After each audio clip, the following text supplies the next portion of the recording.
So tonight on our county council agenda, we covered a number of things. We had quite the audience show tonight, which we always value our input and participation from our constituents. So it was good to hear from a number of different residents here in Anderson County.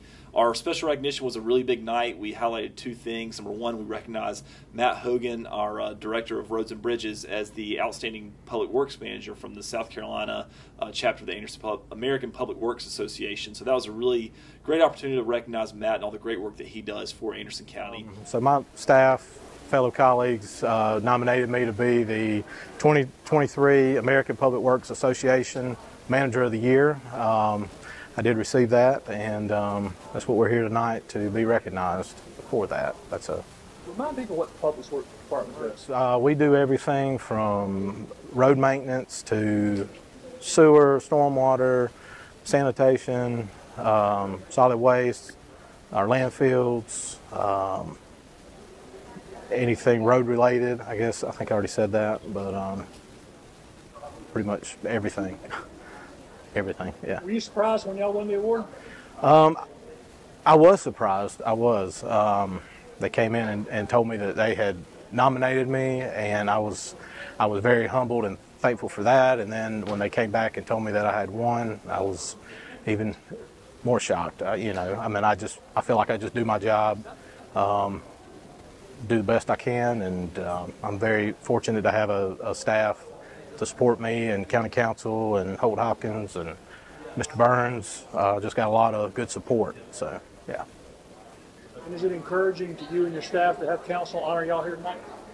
Of course, yeah, just from the top, to say thank you. And Public Works is one of those industries that they don't get a lot of thanks all the time, so it's always good. Whenever we can get it, we do appreciate it. So, because they do work super hard and long hours, and when everybody else is in bed sleeping, that's when we're out doing our thing. So, yes, it is a big honor. Also, we're able to recognize some really amazing young people on our Special Olympics equestrian team, and just to be able to highlight them and just the incredible obstacles that they've overcome to be able to do what they're doing with the equestrian sport is just really incredible and motivating and inspiring to be able to see that firsthand. So really a great opportunity to get to honor some of our citizens in Anderson County is always exciting for me. And just like y'all, I couldn't do this without my volunteers, the family, the support of Kathy and her team. Everything that these two have put into it, the time, the energy, and the effort, and I mean, we're talking about full force.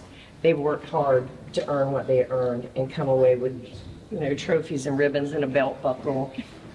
It's priceless. There's no amount of money that says what we do is not worthy of all the time that we put into it. They put into it too. And one of my other persons that have really been volunteers, Christy, Myra, Darlene, Kathy already said without the parents though, these parents are running these kids everywhere. This is not the only sport that they do. So it's endless for them. Satara's been a great inspiration. She's helped us design our website, and she's actually just achieved her silver award for Girl Scouts, and now she's going for gold. Tell me how you got involved in this. As a volunteer 18 years ago, and I didn't think I would be able to do it, working with special needs. I just went home and cried about it. There were other kids that blew me away, and some that couldn't speak or walk. And I thought, I don't know how I would be able to do it. So I went back, and I met a totally different group, still had some of the disabilities that were more than the others. And it just made me know that the more I was able to adjust and become a part of a team that had the energy and the effort to want to be a horseback rider, I was willing to do whatever it took at that point. But I still went home and cried about it again. I can cry about it now because the inspiration, the kindness, the generosity, and the genuine people in the special population is like none other. And it's just been a gift, a blessing to be a part of it. And only had I been a part of Special Olympics over the past, 2019 was our first time that we represented Anderson County. I think that turned everything into a whole new ball game because I've always been competitive in horseback riding myself. These young men and women participate in a lot of sports. Yeah. Equestrian special. Is it a relationship with the horse? Or? Well, it's the rider that can't walk can outrun you. That gives him the legs that he doesn't have. I mean, he's got some upper body strength. He gets on his horse on his own. We have a mountain block. He, steps up. He gets on his horse sideways, and he has been able to control, the pony's like almost 900 plus. But when you get on an 1,100 pound animal and you can make them do something, it empowers. It lifts you up, and it gives you that boost that says, yeah, I am in control. I can make it work. I can make it happen.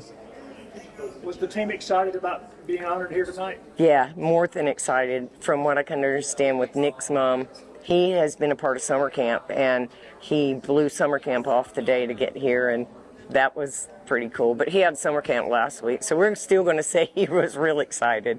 And Morgan, she's wide open. She's done so many sports, just like Nick. That's why I say their parents are endless with the children that are grown adults. I mean, Nick had been in a horseback riding program for almost 7 years, and because he became of age, he was no longer a horseback rider there. So they looked for a couple of years. They drive about 140 miles round trip to come and ride at the farm. But he independently rides his horse. He loves it when he trots, and it scares me because his lower body isn't as strong. But he's thrilled to do it all. Doesn't matter what it is. Some of the things that we did during our regularly scheduled meeting was we passed our RV park ordinance third reading. What I really like about this is we garnered a lot of public input. We had a special committee put together that comprised folks on both sides of the aisle, if you will, to discuss the pros and cons and what was needed. We didn't have anything currently in our ordinance, so to have something in place that governs the RV park and future development is, I think, very important. We cleaned up some of our building codes just to be more consistent and streamline some of that, which I think is important. We also made some revisions to the stormwater design manual. I serve on the Planning Public Works Committee, and so this has been something that's been in the works for quite a while. We've worked very hard on, along with John Batson, who's our Director of Stormwater here for the county, and just really trying to make sure that the quality of the development and construction that's happening in our county is positive, and that we're able to get out in front of any potential issues that may arise for our future citizens and homeowners in Anderson County. So I think that was a positive step in the right direction.